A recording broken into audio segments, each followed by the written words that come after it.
Alrighty, folks, we are live. This is take two of our live stream for today. Just had to make sure the orientation of the phone there because my screen was locked. So this is take two. Second time is the charm. Let's do a quick sound check on my end before we dive right in. Hope you guys are doing well. It is late Sunday evening. Hope you guys had a fantastic weekend. And yes, the midterm elections are upon us, guys.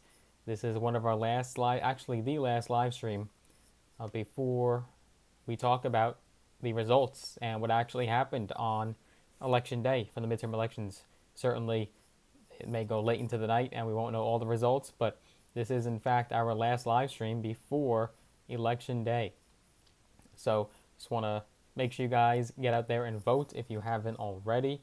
So important to make your voices heard, and I think this is one of the most critical midterm elections, at least so far in my lifetime, and probably your lifetime as well. This one is big, and there is a lot on the line, a lot at stake here with this midterm election.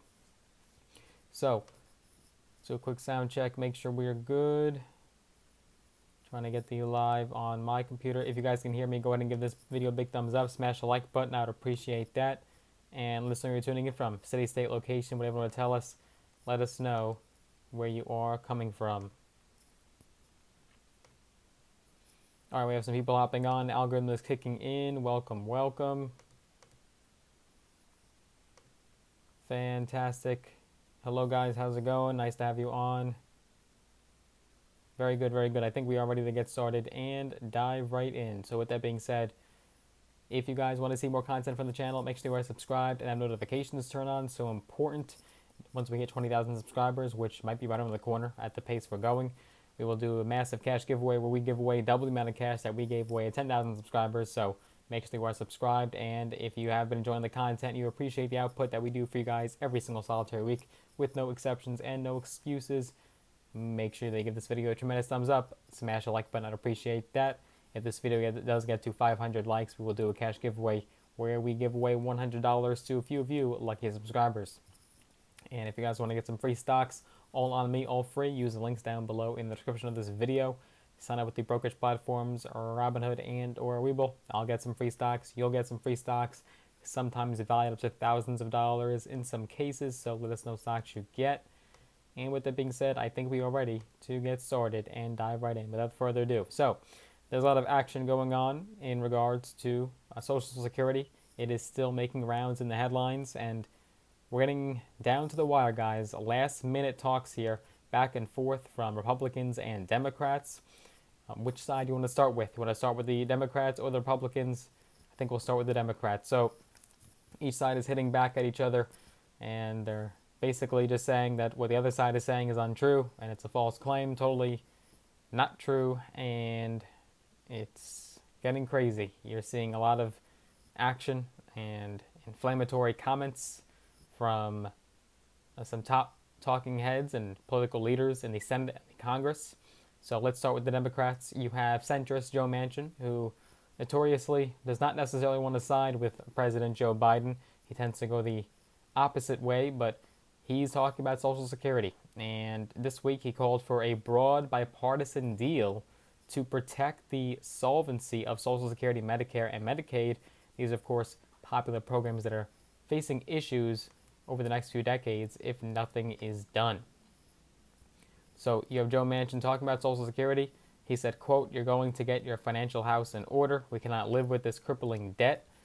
And he votes delayed sometimes, right? So he has stalled a lot of big pieces of President Joe Biden's agenda in this last year or two, and he has historically been a big problem, a big obstacle for the Democrats, and I don't think he's necessarily the mouthpiece that we want to hear in regards to Social Security, Medicare, and Medicaid. I think we'd rather hear from some other Democrats because he might not necessarily be making the decision here. And I don't think any Democrats are going to work with him on a bill, whether it's bipartisan or not. I don't think Democrats are raring and ready to start working with Joe Manchin on a bill. I think they just kind of want to brush him to the side and hope that he ultimately gets pushed out of office eventually. So, but Manchin did say that if we don't look at the trust funds that are going bankrupt, whether they be Medicare, Medicaid, Social Security, Highway, all the ones, there are tremendous problems right now. And he does see areas of compromise in Washington after the November 8th midterm elections. He probably is saying that with Republicans taking control of the Congress in mind. He's probably expecting and anticipating that, and I'm sure he's hoping for it, as he does tend to side with Republicans quite often. He said, if we can't come to grips of how we face the financial challenge that this country has, then we're all going to be paying a price that we can't afford. He notoriously, remember, sank Biden's ambitious $3 trillion Build Back a Better agenda in December, and has often talked about the financial challenges facing Social Security and Medicaid. Remember, this is because the SSA, or Social Security Administration, announced last year that it is not projected to have the funds to pay full benefits past 2033. And in February, Manchin proposed addressing that shortfall by increasing the amount of income subject to taxation to fund Social Security from $147,000 to $400,000. So that's one side. That is one area where he might be able to, get Democrats behind him and show that he is on board with the left-leaning Democrats, even though he is a centrist. So that's certainly something that people like Bernie Sanders and other progressive politicians are in favor of, in regards to increasing the amount of income that is subject to that tax, to make sure that Social Security stays afloat and does not go insolvent. Manchin told reporters in October last year that his big concern right now is the 2026 deadline for Medicare insolvency, and if no one's concerned about that, I've got people. That's a lifeline. Medicare and Social Security is a lifeline for people back in West Virginia, and of course he is the senator from West Virginia and represents that state. And there's a lot of history with Joe Manchin, right? He has continued to push for a bipartisan deal in regards to, hopefully reaching across the aisle with Republicans and making a deal done to sustain Social Security. And this goes all the way back many, many years ago. If you look at Republicans, and they captured the Senate majority in the 2014 midterm election, and Mitch McConnell decried what he called the unsustainable growth rate of Social Security and Medicare, and warned that we need to adjust these popular programs. They won't be there in the next generation. And he could have been a negotiating partner in Senate Minority Leader Mitch McConnell right now, who has proposed broad entitlement reform on several previous occasions. Now, in October of 2018, when Republicans controlled the White House, the Senate, and the House, Mitch McConnell said that entitlement spending, not the Republican push to cut taxes, was the main driver of the federal deficit. And he had told Bloomberg News at the time, quote, "It's a bipartisan problem, unwillingness to address the real drivers of the debt by doing anything to adjust these programs to the demographics of America in the future." Joe Manchin appeared this week before a room full of CEOs via video and urged the audience to stop making political donations to members of Congress without getting solid commitments to improve the nation's governance. In return, he said, quit writing checks to everybody.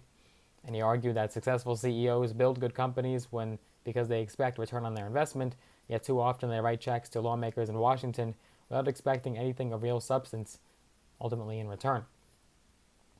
He went on and on in that video conference and talked about other issues as well, not in regards to Social Security, so not all this is necessarily pertinent to this particular live stream.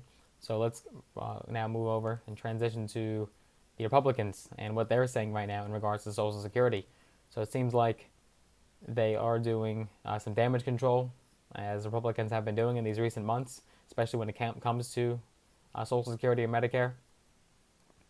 So, for example, Senator Rick Scott recently appeared on TV this week, and he said that he does not know one Republican who wants to change Social Security and Medicare after his colleagues floated placing the two programs in the discretionary spending budget. So, again, damage control here. He's trying to walk back in some comments on his behalf, as well as other top Republican leaders, and he's basically trying to spin those words and rewrite history.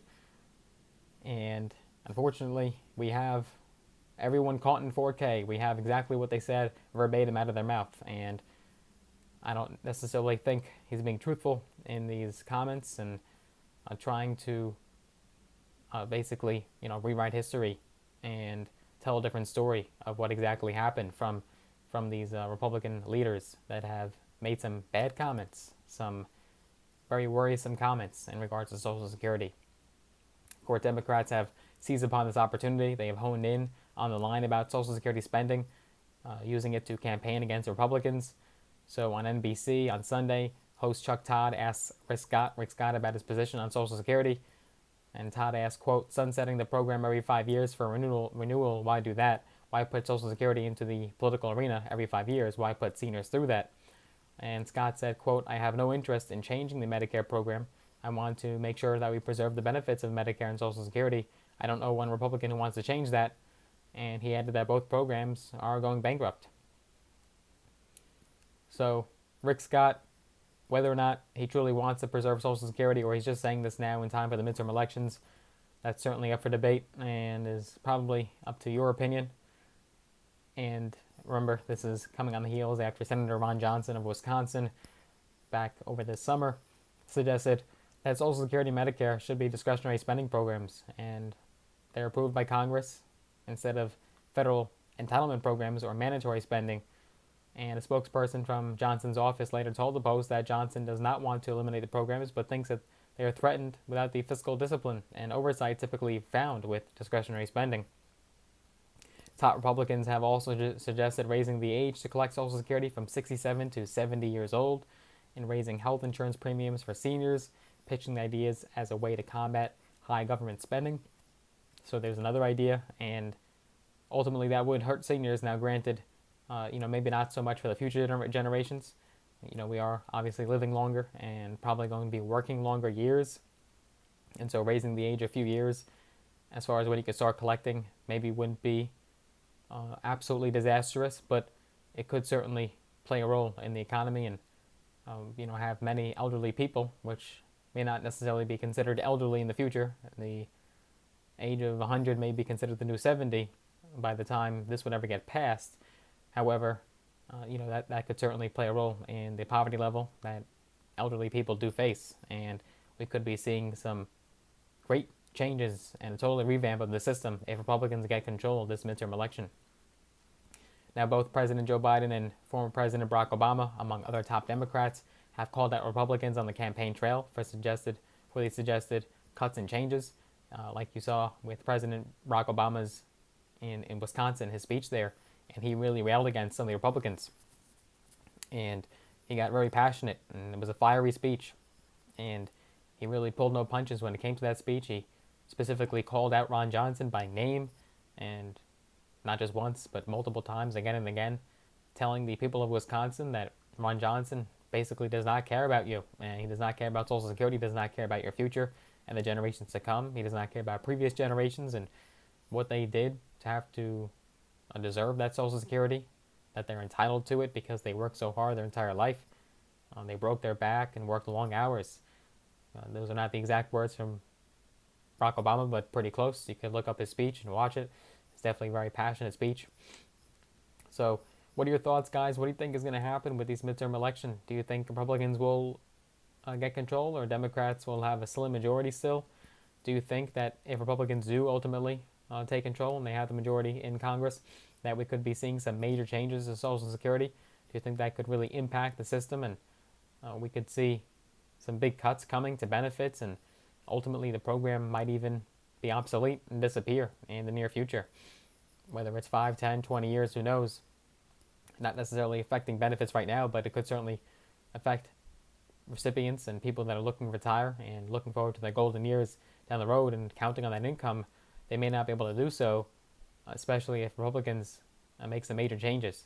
Now, these threats may not be able to actually be implemented and come into fruition, right? This would have a lot of red tape, and certainly the American people would be extremely angry and probably protest in regards to some of those changes, but it could certainly happen. We're seeing these threats, they're real, and they are coming out of the mouths of some very top people, not just some rank and file local politicians, but some very top, powerful Republicans have been bashing Social Security for many, many years now, and they may finally get their chance to actually implement some change. Now, with Joe Biden still as president, we may not see it this year or next year, but should a Republican, whether that's Trump or another Republican, gain control of the White House come 2024, then we could be in for some trouble, and we could see some major damage done to the program. So let's hope for the best. We will see what happens. Make sure you guys do go out there and vote.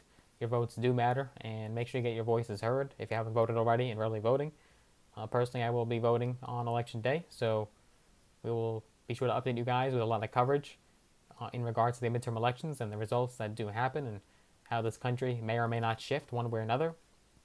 So all updates and developments can be found right here on this channel. This is your one-stop shop. Hope you guys enjoyed this video. If you did, give it a big thumbs up, smash the like button. Again, make sure you are subscribed and notifications turn on. If you want to get some free stocks, all email free, use the brokerage links down below for Webull and Robinhood, and you can get them free stocks. If you want to connect me on social media, I am on Instagram, I am on Facebook, I am on TikTok. Use the social links down below, and I look forward to connecting with you there. So thank you so much for watching. I look forward to seeing you guys in the next video. Take care for now.